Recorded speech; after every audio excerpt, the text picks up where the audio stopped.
നമസ്കാരം. നമ്മളൊക്കെ ആകെ വിഷമത്തിലാണ്. പെട്രോളിന് വില കൂടി, ഡീസലിന് വില കൂടി, സ്വർണത്തിന് വില കൂടി. അതിൻ്റെ കൂട്ടത്തിൽ നമ്മൾ വോട്ട് ചെയ്ത് ജയിപ്പിച്ചിട്ട് ഒരു മുഖ്യമന്ത്രിയെ തീരുമാനിക്കാനും ഇതുവരെ സാധിച്ചിട്ടില്ല. ഇങ്ങനെ ഈ വിഷമങ്ങൾക്കൊക്കെ ഇടയിലിരിക്കുമ്പോൾ നമ്മുടെ മലയാളികൾക്ക്, നമ്മുടെ കേരളത്തിലുള്ള മലയാളികൾക്ക് പ്രത്യേകിച്ച് ഈ ആശ്വാസ പാനീയത്തിൻ്റെ അടിമകൾക്ക് ഒരു സന്തോഷ വാർത്തയുമായിട്ടാണ് ഞാനിന്ന് എത്തിയിരിക്കുന്നത്. വേറൊന്നുമല്ല, നമ്മുടെ സംസ്ഥാനത്ത് മദ്യത്തിൻ്റെ വില കുറഞ്ഞിരിക്കുകയാണ്. ഏകദേശം 100ഓളം ബ്രാൻഡുകൾക്ക് 10 മുതൽ 50, 60 രൂപ എന്ന നിലയിലാണ് വിലക്കുറവ് വന്നിരിക്കുന്നത്. അപ്പോൾ എങ്ങനെ സന്തോഷമായില്ലേ? ഈ ഒരു സന്തോഷ വാർത്ത ഇന്ന് രാവിലെ മുതൽ ന്യൂസുകളിലൊക്കെ തന്നെ ഇങ്ങനെ വന്നു തുടങ്ങിയിട്ടുണ്ട്. ഓരോരുത്തർ എന്തിനു പറയുന്നു, സവാളയ്ക്കും കാര്യങ്ങൾക്കും ഒക്കെ വില കൂടിയപ്പോൾ പോലും സ്റ്റാറ്റസ് ഇടാത്തവർ മദ്യത്തിൻ്റെ വില കുറഞ്ഞപ്പോൾ ഫേസ്ബുക്ക് സ്റ്റാറ്റസ് ഒക്കെ ഇട്ട് തുടങ്ങിയിട്ടുണ്ട്. അപ്പോൾ ഇങ്ങനെ ഒരു സന്തോഷ വാർത്ത ഇങ്ങനെ പരക്കുന്നതിനിടയ്ക്ക് ചില ആൾക്കാർ അവകാശപ്പെടുന്നത് ഇത് നാട് നശിക്കാനല്ലേ, കാരണം മദ്യത്തിന് വില കുറഞ്ഞു കഴിഞ്ഞാൽ നാട് നശിക്കില്ലേ എന്ന്.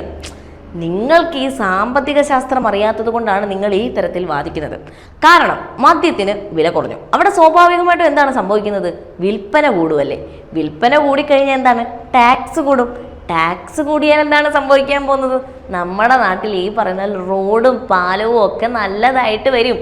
ഇതാണ് പറഞ്ഞത്. നമുക്ക് സാമ്പത്തിക ശാസ്ത്രം അറിയാത്തത് കൊണ്ടാണ് ഈ നാട് നശിക്കില്ലേ എന്ന് ചില ആൾക്കാർ വാദിക്കുന്നതെന്ന്. അപ്പോൾ മനസ്സിലായില്ലേ? നിങ്ങൾ വൈകിട്ട് മേടിച്ചടിക്കുന്ന ഓരോ പെഗ്ഗിലും നമ്മുടെ നാടിനുള്ള വികസനത്തിനുള്ള ഒരാണി കൂടിയാണ് നിങ്ങൾ അടിച്ചുകൊണ്ടിരിക്കുന്നത്.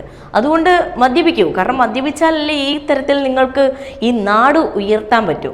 പിന്നെ ഏറ്റവും കൂടുതൽ എന്താ പറയുക, നമ്മൾ ഈ പറയുന്ന പോലെ സോഷ്യലിസം ഏറ്റവും കൂടുതൽ കാണുന്നതും നമ്മുടെ മദ്യവിൽപ്പനശാലയ്ക്ക് മുമ്പിലാണല്ലോ. ഇതിപ്പോൾ നിങ്ങൾ ഏതെങ്കിലും വലിയൊരു എഞ്ചിനീയർ ആണെങ്കിലും അല്ലെങ്കിൽ തെങ്ങ് കയറ്റക്കാരനാണെങ്കിലും ആ ഒരു ജാതി മത ഭേദമന്യേ എല്ലാവരും ഒന്നിക്കുന്ന ഒരു സ്ഥലമാണ് ഈ മദ്യശാല എന്ന് പറയുന്നത്. അപ്പോൾ ഈ സോഷ്യലിസത്തിനോടെയുള്ളൊരു വകയാണ് ദൈവം സഹായിച്ച് ഇപ്പോൾ നമുക്ക് ഈ ഒരു അവസരത്തിൽ നമുക്ക് കിട്ടിയിരിക്കുന്നത്. അത് ആരും വേസ്റ്റ് ആക്കരുതെന്നാണ് എനിക്ക് ഈ ഒരു സാഹചര്യത്തിൽ പറയാനുള്ളത്.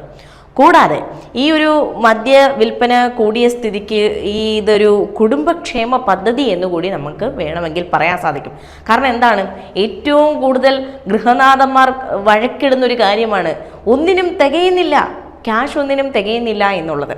ആ ഒരു പ്രശ്നമാണ് ഇവിടെ തീർക്കുന്നത്. നിങ്ങൾക്ക് ഇനിയിപ്പോൾ വഴക്കിടുമ്പോൾ പറയാം, സർക്കാർ പോലും വില കുറച്ച് ഞങ്ങളെ സഹായിച്ചു എന്ന് നിങ്ങൾക്ക് അവകാശപ്പെടാനുള്ളൊരു അവസരം കൂടിയാണിത്.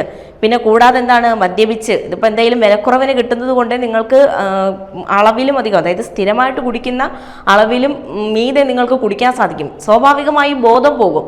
പിന്നെ മറ്റ് വിലക്കയറ്റങ്ങളെ ആലോചിച്ച് നിങ്ങൾക്ക് എന്താണ് സങ്കടപ്പെടേണ്ട ഒരു അവസ്ഥയും കൂടി ഇവിടെ അവസാനിപ്പിച്ച് തന്നിരിക്കുകയാണ്. കാരണം ഈ പറയുന്ന പോലെ ബിവറേജ് കോർപ്പറേഷൻ പറയുന്നത് ഈ ബ്രാൻഡുകളുടെ, അതായത് ഈ മദ്യം ഉണ്ടാക്കുന്ന കമ്പനികൾ ആവശ്യപ്പെട്ടിട്ടാണ് മദ്യത്തിൻ്റെ വില കുറച്ചതെന്നാണ് പറയപ്പെടുന്നത്.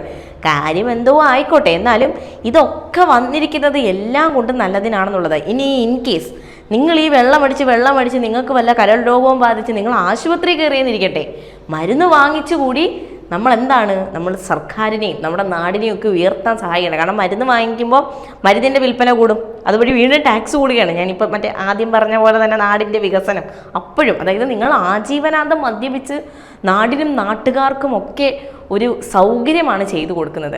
എന്തായാലും വില കുറഞ്ഞ സ്ഥിതിക്ക് അമിതമായി മദ്യപിച്ച് ശരീരവും കരളും ഒന്നും നശിപ്പിക്കരുത് എന്നെനിക്ക് പറയണമെന്ന് ആഗ്രഹമുണ്ട്. പക്ഷെ എന്ത് ചെയ്യാനാ, നിങ്ങളങ്ങനെ കുറച്ച് മദ്യപിച്ച് കഴിഞ്ഞാൽ നമ്മുടെ നാടിൻ്റെ വികസനത്തെ അത് ബാധിക്കുമെന്നുള്ളത് കൊണ്ട് എനിക്ക് ഇങ്ങനെ പറയാനും സാധിക്കുന്നില്ല. അതുകൊണ്ട് മദ്യപാന്മാരെ, നിങ്ങളുടെ ആശ്വാസ പാനീയത്തിന് വില കുറഞ്ഞത് ആഘോഷിക്കൂ. കാരണം നാട് വികസിക്കട്ടെ.